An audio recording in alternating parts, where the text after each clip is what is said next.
យកឡាយទៅនៅក្នុងទីផ្សារមានទៅដាក់អ្នកដុកបានដល់ខ្ញុំទៅខាងខាងនេះខ្សែនេះបណ្ដោះសល់ទេដោយសារតែខ្ញុំមានរៀនពីស្រុក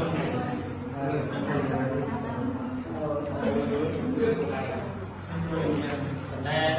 ព្រឹកមកដែរហើយ50ម៉ឺន60ម៉ឺន4ចំណុចហ្នឹងទុកយកមកដែរអីខ្ញុំថាមកថា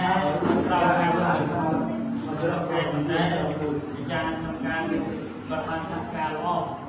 ក្នុងរយៈពេល4ខែកន្លងទៅបច្ច័យមានស្ដាប់ផងទៅបើគាត់មានមកផ្សេងទៀតផ្សេងទៀតតែក្នុងវត្តត្រូវព្រៀងផាច់ព្រឹកពីវានឹងជាពីខ្លួនតែ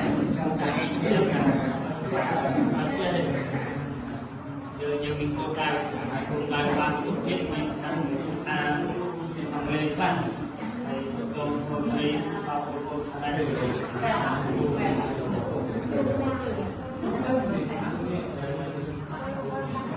បានជួយខាងធំមកមិនឈប់ដែរប៉ុន្តែអានេះខ្ញុំជួយសង្គមមក